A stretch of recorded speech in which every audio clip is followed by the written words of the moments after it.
¿Qué tal? Bienvenidos al debate de Fundación Libertad y Desarrollo.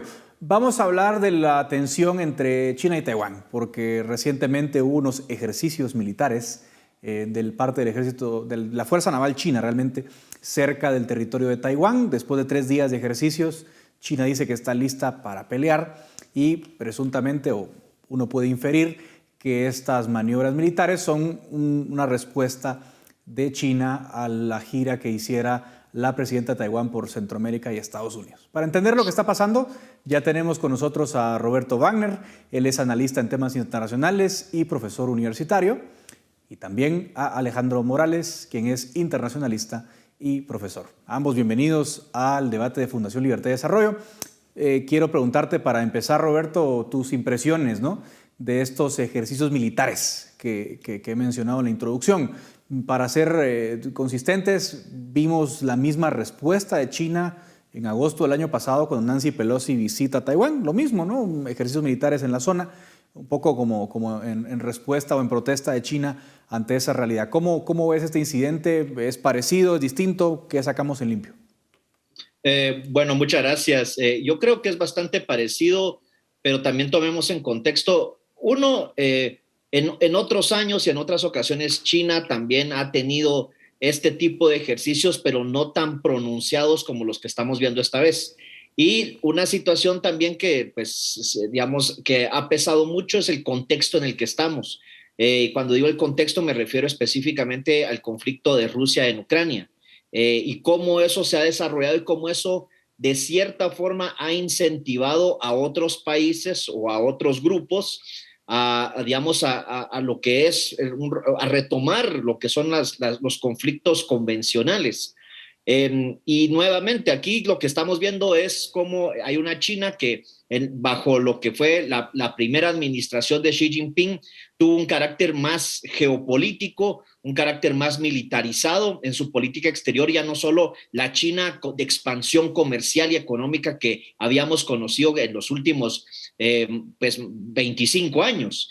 Y tomando eso en cuenta, la relación, una situación que siempre ha molestado a China con sus intereses geopolíticos en Asia-Pacífico es la presencia de Estados Unidos. Entonces, la visita, como bien decías, en un momento dado de Nancy Pelosi, recientemente la visita de McCarthy, o sea, ambos los líderes en un momento dado de la Cámara de Representantes de los Estados Unidos, más la visita de la presidenta de Taiwán aquí a Guatemala, pues fue una situación que, bueno, que pasa también por Estados Unidos, la presidenta de Taiwán, fue una situación que los chinos no pueden dar su brazo a torcer y Xi Jinping lo sabe. Xi Jinping está en una situación en la que tiene que demostrar mucha fuerza porque eso es lo que ha prometido y porque él es el que quiere materializar esa visión de reincorporar, como dicen en China continental, a Taiwán a lo que es el territorio de la República Popular de China.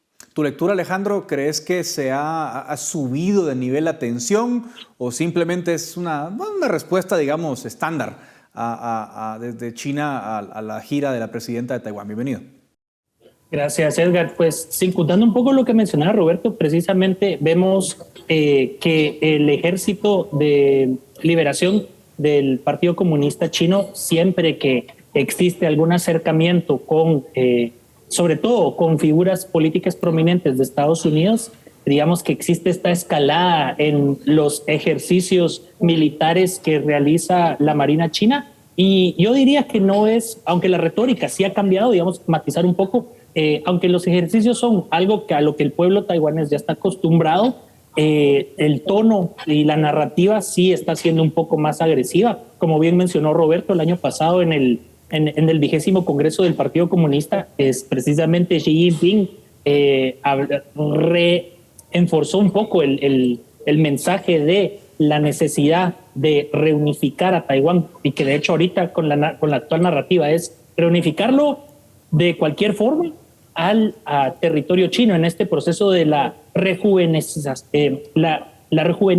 del Partido Comunista Chino y de la China como tal, ¿no? Entonces sí vemos que de hecho hace poco en el Global Times, que es un medio del gobierno chino, precisamente un alto oficial del ejército mencionaba que al movimiento independentista había que removerlo como cuando uno está enfermo y tiene que remover un tumor, ¿no? Entonces sí vemos que en términos de narrativa ha escalado, pero que en términos generales, siempre que existe, sobre todo desde la administración del DPP, del Partido Progresista, actualmente con el segundo mandato de Tsai Ing-wen, sí vemos que habiendo una escalada, pero que los ejercicios militares, siempre que existe alguna reunión, sobre todo porque se comunicaron, emitieron un comunicado en el Twitter del Ministerio de Relaciones Exteriores chino de que esperaban de que próximamente Guatemala se sumase al resto de países que siguen el principio de una sola China,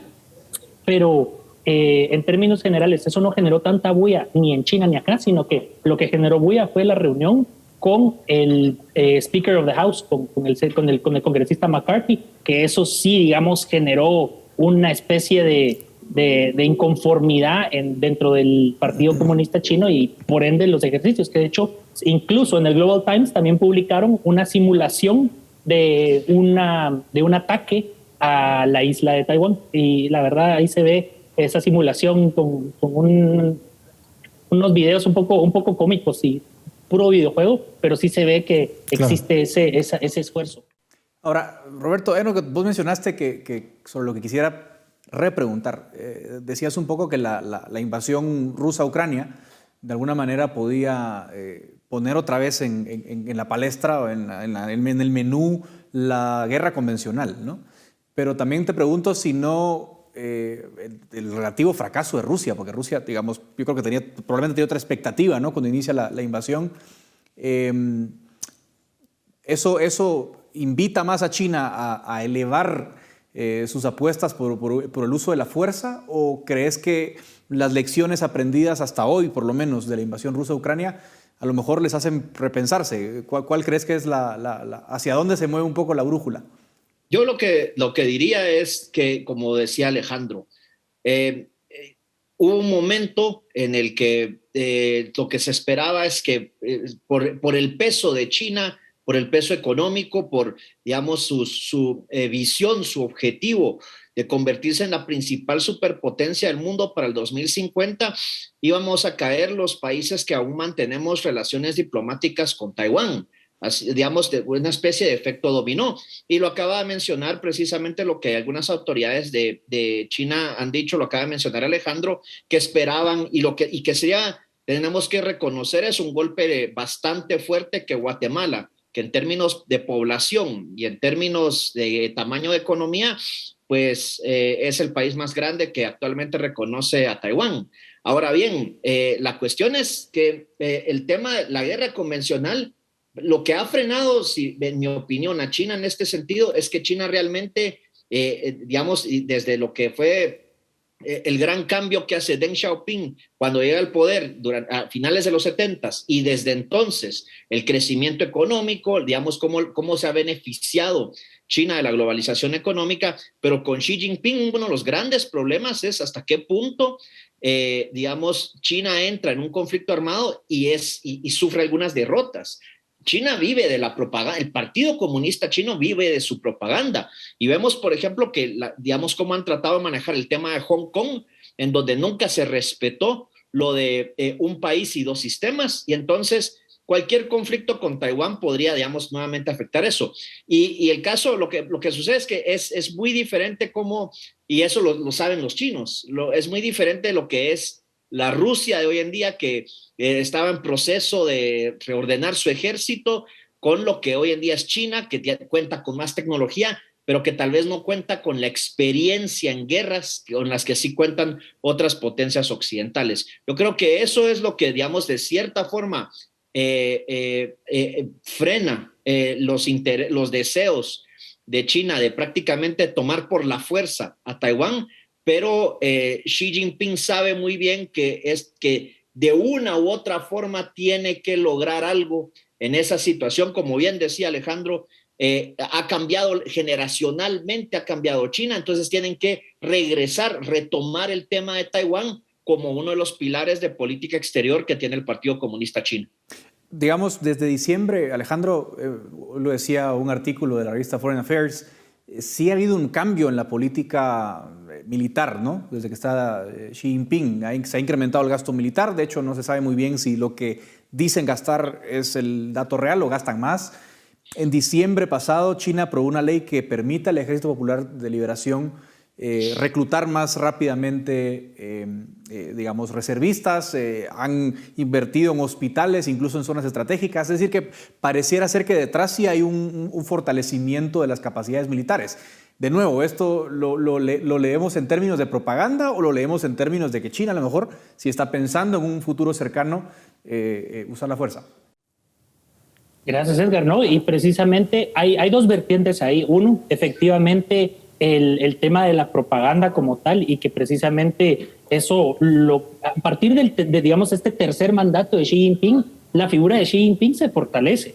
Y que, a diferencia de sus antecesores, como bien mencionaba Roberto, desde Deng Xiaoping había existido hasta cierto punto una relativa desconcentración del poder y una preeminencia del partido. Aquí, al revés, con este tercer mandato de Xi Jinping, hasta cierto punto, lo que hay es básicamente una personalización como tal. Y, digamos, Xi Jinping cobra hasta cierto punto una relevancia casi al mismo nivel que el propio partido.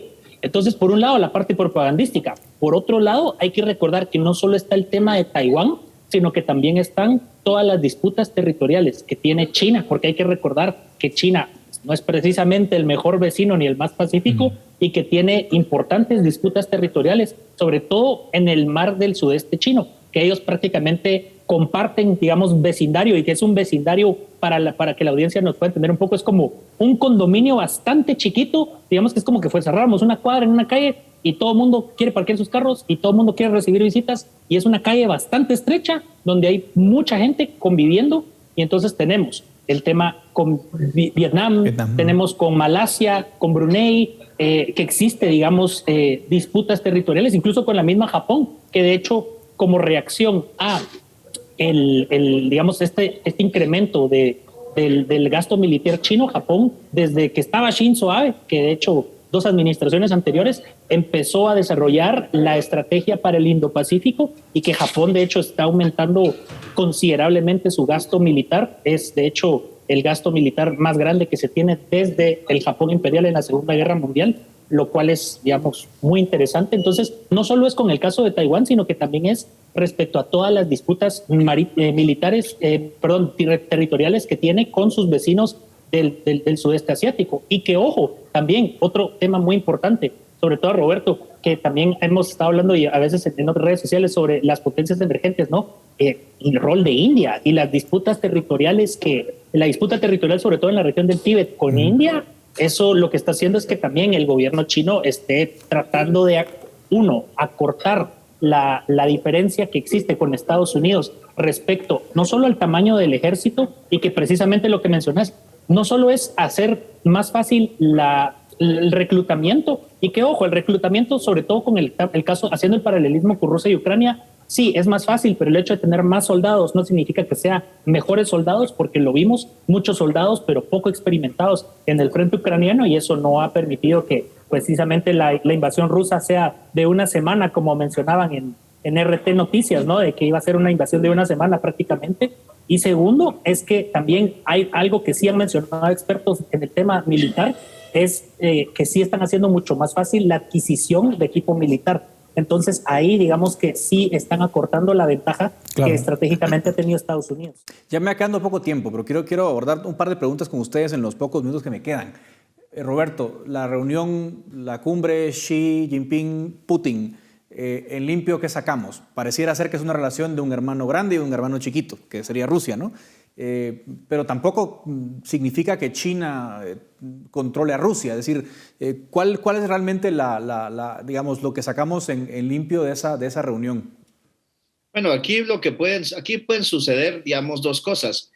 Uno, China ha jugado de una forma muy ambivalente su posición con respecto al conflicto de Rusia y Ucrania. Por un lado, no ha denunciado abiertamente a Rusia, pero tampoco ha dicho que los apoyan directamente. Sin embargo, China se ha convertido en una especie de cordón financiero, económico para Rusia, un nuevo socio comercial, y los chinos están viendo, digamos, hasta qué punto precisamente en esos planes más ambiciosos de pretender ser no solo la economía más grande, pero también ser la principal economía en términos de que sea, digamos, que su moneda sea utilizada en más intercambios comerciales, en más mercados bursátiles. Yo creo que una buena forma de empezar a ver, a crear esas dependencias es con Rusia. ¿Y hasta qué punto puede venir y, digamos, China convertirse o de cierta forma generar una dependencia, o sea, que Rusia dependa directamente de China y deje de depender de lo que era, digamos, su comercio con Estados Unidos y Europa? Para China significaría mucho y significaría ampliar más sus ambiciones dentro de las diferentes iniciativas que tiene. Por un lado está el tema del conflicto, la geopolítica, pero recordemos la iniciativa de el Cinturón y los Caminos, ¿no? Que es la iniciativa de infraestructura más grande que se ha presentado en el siglo XXI, y hasta qué punto pueden seguir ellos aprovechando eso sin tener que necesariamente venir y meter sus manos en el conflicto de Rusia y Ucrania. Claro. Entonces yo creo que eso es parte de un mensaje importante, pero como también lo decía Alejandro, que es importante mencionar el papel que juega India. India actualmente tiene la presidencia del G20 y ha sido también muy cautelosa India, han sido muy diplomáticos en decir, vean, el G20 vamos a tratar temas económicos, no vamos a discutir cuestiones del conflicto Rusia-Ucrania y cuestiones muy políticas, son temas económicos. Entonces vemos a dos gigantes asiáticos que están empezando a posicionarse ya a tomar un rol más importante en el sistema internacional. Alejandro, para terminar, nos queda poco tiempo, pero la visita de Xi a Europa, ¿no? O sea, visita a varios países. ¿Europa logra algo? Porque también se había hablado de que Europa quería, algunos líderes europeos querían, digamos, presionar un poquito a China para que se mojara con el tema de Ucrania, pero ¿hay algo destacable de esa reunión para los intereses occidentales? Sí, de hecho, hace poco salió Macron de una gira por Beijing, y de hecho bastante interesante ver cómo lo documenta la página de comunicación de la presidencia de Francia, porque básicamente lo hace como que fuera una especie de tour, como concierto, y precisamente sale importante una compra de aviones. Recordemos que Airbus es la competidora directa de Boeing, que existe este compromiso de hacer una compra importante de aviones Airbus, que precisamente son ensamblados en Francia, y que Macron sale diciendo precisamente de la reunión que Europa debería de empezar a buscar ser, digamos, este tercer eje. Ahorita que estamos hablando de regionalismos y, digamos, de ejes de poder, está Estados Unidos, y que Francia básicamente y Europa en general deberían de tratar de tener un distanciamiento de Estados Unidos para no verse involucrados en conflictos. Pero sí ha habido un esfuerzo precisamente por tratar de posicionar a China respecto al tema de Ucrania, pero esto no ha tenido frutos desde el inicio de la guerra. Beijing ha mantenido, como bien mencionó Roberto, esa ambivalencia, porque por un lado llamando a la paz, pero por otro lado haciendo, digamos, omisión por completo al tema de las sanciones y comprando petróleo ruso barato, porque los rusos necesitan venderlo y los chinos lo compran, y ahorita están aprovechando a comprarlo barato porque Rusia necesita venderlo. Entonces, bueno, sí es un tema importante, pero que no ha logrado tener repercusiones. Y que, ojo, la guerra de Ucrania a grandes rasgos respecto a China, lo que significa también es que invadir Taiwán no es precisamente solo apilar un montón de fuerzas en la frontera y cruzar la frontera, porque el estrecho de Taiwán hasta cierto punto funciona como una barrera natural, y que no es lo mismo una invasión terrestre que una invasión anfibia. La logística, todos los temas logísticos y militares que van de por medio, no es solo así, no es como estar jugando un videojuego, ¿no? Sino que tiene, digamos, un grado de complejidad muchísimo mayor a una invasión terrestre. Pero sí vemos que está hasta cierto punto Macron tratando de empujar, digamos, un tercer eje, pero que no existe un consenso en Europa, y que de hecho la prensa europea y varios líderes europeos, sobre todo en nivel de Parlamento Europeo, están siendo muy críticos respecto a las declaraciones de Macron, porque pues, básicamente están diciendo que Macron no tiene la opinión de toda Europa y que no le ha preguntado ni ha sido consultado con el resto de líderes europeos la postura respecto a China. Entonces, es complejo. Es complejo, sin duda. Bueno, lo que no hay es tiempo, así que muchísimas gracias Alejandro y Roberto por esta interesante conversación. Hasta aquí llega el debate de Fundación Libertad y Desarrollo.